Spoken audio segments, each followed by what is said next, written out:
Halo Sobat Posper semuanya, kembali lagi di Foscast episode 2. Nah, kenalin, nama aku Nasyatali Azahra. Di sini aku sebagai host di episode 2.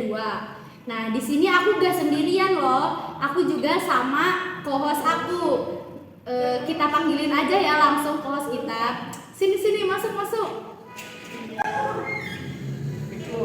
Salam. Ayo masuk.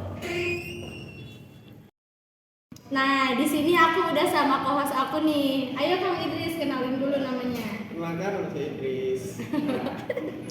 Nah, jadi di sini kita akan mengundang salah satu narasumber, yaitu Kang Said Patan Hakim. Nah, dia ini salah satu pemuda yang emang sangat menyukai sejarah. Kebetulan dia ini mengetahui tentang topik yang akan kita bahas. Nah, topik yang akan kita bahas ini kebetulan banyak sekali di request sama sobat-sobat Posper semuanya, yaitu tentang masa kabinet Sukiman Suwiryo. Nah, jadi di sini aku akan sedikit ngebahas dulu nih sebelum langsung nanya ke narasumbernya. Di sini aku akan ngebahas sedikit tentang profil Sukiman Suwiryo. Nah, jadi Sukiman Wirjo Sanjoyo lahir pada tanggal 19 Juli 1898 dan meninggal pada tanggal 23 Juli 1974. Merupakan tokoh publik Indonesia yang menjabat sebagai Perdana Menteri Indonesia ke-6 antara 27 April 1951 hingga 3 April 1952. Di bawah masa kabinet Sukiman Suwirjo. Ia juga merupakan salah seorang pendiri dari ketua umum pertama Partai Nasdem. Nah, cuman segini doang kan belum lengkap ya. Nah, jadi kita langsung datengin aja nih narasumber kita, yaitu Kang Said. Ayo, Kang Said.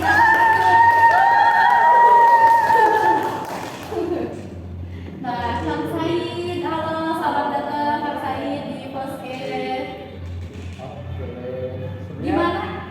Gimana kabarnya Kang Said? Alhamdulillah. Oh ya. Jadi sebelum kita langsung tanya-tanya, kita juga mau menanyakan kabar dulu. Nah, sekarang lagi mengerjakan apa sih? Seperti anak-anak SMA pada umumnya ya, saya juga mengerjakan ya pastinya mengerjakan tugas sekolah dong. Ya terus sendiri kan tugas-tugas akhir sekolah itu numpuknya kayak Banyak banget. tapi ya sehingga mungkin kita harus bisa mengerjakannya dengan tepat waktu gitu ya kan, nanti kan tumpuk dibuat teman semua juga. Bener. Nah, daripada lama-lama ya Kang Said, mending kita langsung aja gak sih, kita langsung nanya. Kebetulan banyak banget sobat Pospor yang nanya ke akun channel kita nih. Banyak banget yang nanya tentang sejarahnya di masa kabinet Sukiman Suwirjo. Nah, jadi kita lihat di komentarnya nih. Pertanyaan pertama yaitu dari Kak Ayugia 3657. Pertanyaannya itu, latar belakang adanya kabinet Sukiman itu gimana sih Kak Said? Boleh dijelasin nggak sih? Oke, dari latar belakang berdirinya kabinet Sukiman Suwirjo ini simpelnya aja ya. Sebenarnya juga saya belum terlalu tahu ya, jadi sepengetahuan saya aja gitu. Jadi kabinet Sukiman Suwirjo ini merupakan kabinet kedua setelah pembubarannya negara Republik Indonesia Serikat. Mendirikan Republik Indonesia Serikat itu adalah Republik Indonesia Serikat itu udah dibuat itu. Nah, dirilah kabinet Sukiman Suwirjo pada tanggal 26 April 1951. Dan seperti yang dijelasin oleh host tadi, Sukiman Suwirjo merupakan Perdana Menteri saat itu. Jadi membentuk kabinet untuk beberapa program-program untuk masa depan bangsa gitu, seperti kabinet-kabinet pada umumnya lah. Nah, kita langsung aja nih Kang Said ke pertanyaan kedua. Soalnya ini tuh banyak banget yang nanyanya. Nah, pertanyaan kedua akan dibacakan oleh co-host saya. Ayo, baca ya ini. Kak, mau nanya dong, kalau dari kabinet Sukiman itu ada program apa aja ya?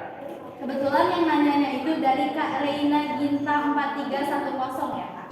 Oke, berarti langsung dijawab aja ya. Iya, langsung. Jadi yang sepengetahuan saya program-program dari kabinet ini ada 6 sepengetahuan saya ya. Kita tahu kalau mungkin teman-teman ada yang belum tahu boleh komen. Ya, nanti kalau sobat pospor kalian pada tahu nih, boleh komen ya di bawah.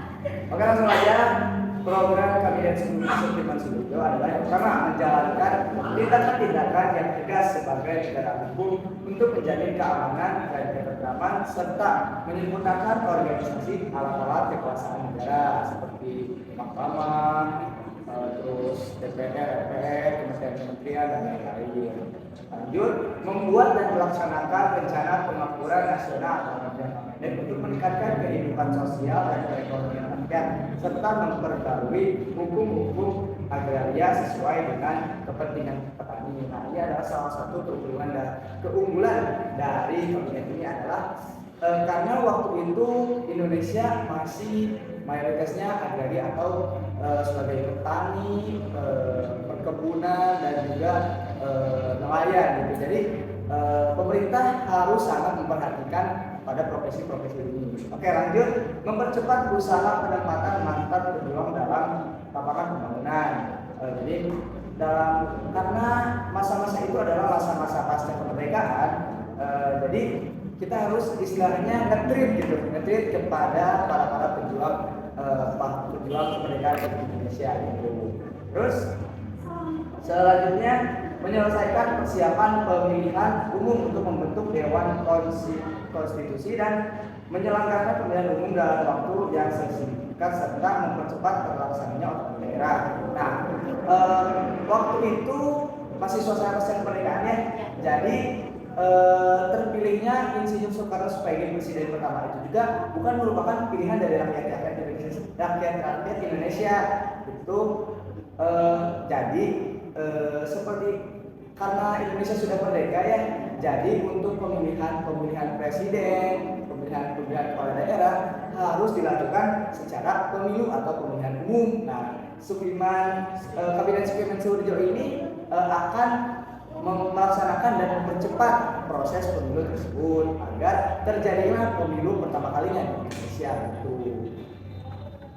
Lanjut, menyiapkan undang-undang tentang pengakuan serikat buruh, perjanjian kerja atau kolektif, penetapan upah minimum dan penyelesaian pertikaian perburuhan. Dan yang terakhir adalah menjalankan politik luar negeri yang bebas dan aktif serta menuju perdamaian dunia, menyelenggarakan hubungan antara Indonesia dengan Belanda yang sebelumnya berdasarkan Uni State menjadi hubungan berdasarkan perjanjian nasional biasa, mempercepat peninjauan kembali persetujuan hasil konferensi Bermuda serta meniadakan perjanjian-perjanjian yang pada kenyataannya merugikan rakyat dan negara. Nah, bisa dibilang ya Kabinet Sudirman Sudiojo ini adalah kabinet masih awal-awal gitu ya. Jadi persiapan banget buat bangsa Indonesia ke depannya seperti akan memilih untuk menjadi politik yang bebas yang tidak berblok kepada blok barat ataupun blok timur. Nah, jadi Kang Said, ini ada beberapa pertanyaan lagi nih. Nah, jadi langsung aja ke pertanyaan selanjutnya, yaitu pencapaian apa aja sih yang terjadi di masa kabinet Sudirman Sudiojo ini. Nah, pertanyaan itu dari Saspini Dwi 205. Oke, dari beberapa cukup banyaknya prestasi yang kabinet Sudirman Sudiojo, ada beberapa saya dari mungkin kalau kurang lengkap mohon maaf ya. Oke, langsung aja. Boleh sahabat pospor tambahin juga nih kalau misalkan penjelasan dari Kang Said itu kurang lengkap ya menurut kalian boleh langsung komen aja di bawah. Oke, pencapaiannya itu yaitu yang pertama adalah memperhatikan usaha rakyat dan memajukan perusahaan-perusahaan kecil. Terus memperhatikan kaum buruh dengan menggagas standarisasi upah minimum, memperluas akses pendidikan dengan mendirikan berbagai macam sekolah, mengadakan tunjangan hari raya atau THR, serta keberhasilan melanjutkan program kerja dari kabinet hasil atau kabinet sebelumnya.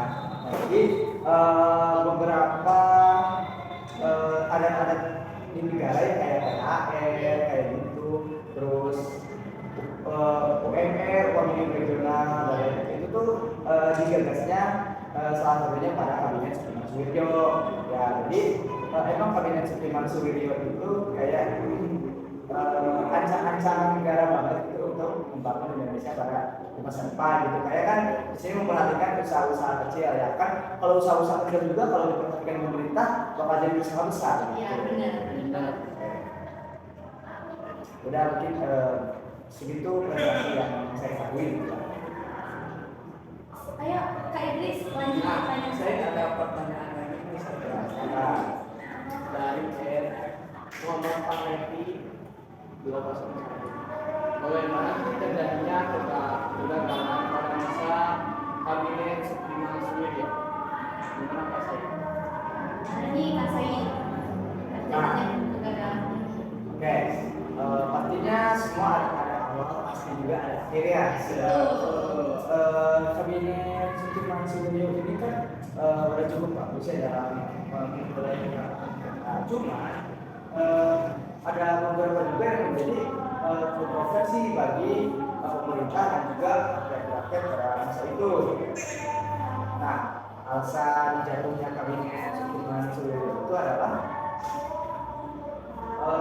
menurut buku sejarah nasional Indonesia jilid 6 tentang Balai Pustaka 2019, penyebab utama jatuhnya kabinet adalah mosi Sunario atau PNI berkaitan dengan penandatanganan perjanjian bantuan ekonomi dan keselamatan oleh Amerika Serikat kepada Indonesia atau yang dikenal dengan Mutual Security Action atau MSA.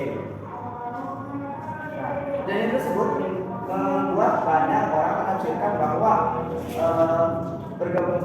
Indonesia telah bergabung kepada Blok Barat, padahal kan sebelumnya Indonesia itu menganut sistem politik bebas ya, ada itu Blok Barat ataupun Blok Timur gitu ya. Tapi kenapa tiba-tiba ini itu kan menandatangani perjanjian dengan Amerika Serikat?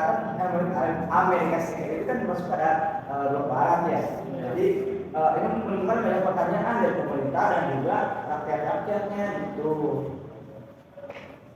Karena hal tersebut bertentangan dengan kebijakan politik luar negeri Indonesia yang berhaluan bebas aktif, seperti yang tadi saya sebutkan.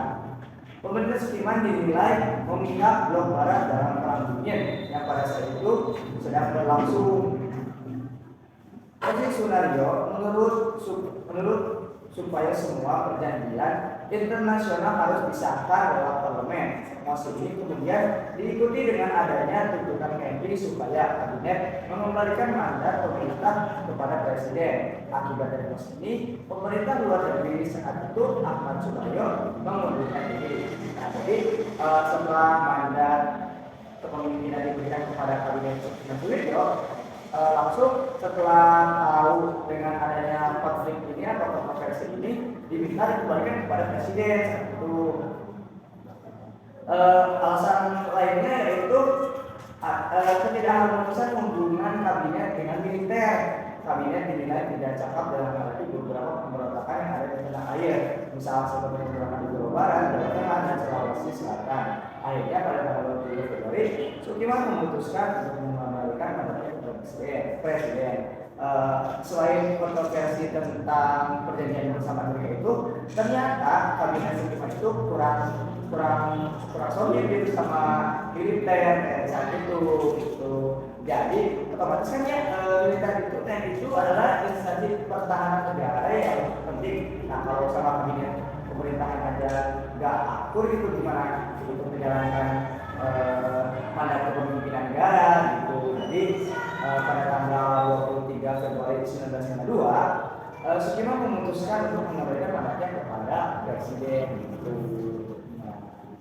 Nah, bagaimana nih Sobat Explore semuanya? Seru banget kan penjelasan dari Kang Said? Tapi mungkin emang masih banyak kurangnya penjelasan dari Kang Said itu. Karena emang Kang Said juga masih belajar, ya kan Kang? Pokoknya jawab semua sama jawaban dari saya harap teman-teman semua kurang puas gitu. Jadi teman-teman bisa lebih nyari apa dari beberapa sumber gitu kayak search Ya. Google dan lain-lain tentang kabinet suplemen Suwirjo. Nah, ya guys, itu. Nah, jangan lupa ya guys nonton selalu podcast di channel YouTube Pospor TV. Nah, oke guys, cuman segitu aja. Saya Nasyatali Azhara sebagai host dan rekan saya. Kami pamit undur diri. Terima kasih semuanya. Sampai jumpa di lain waktu.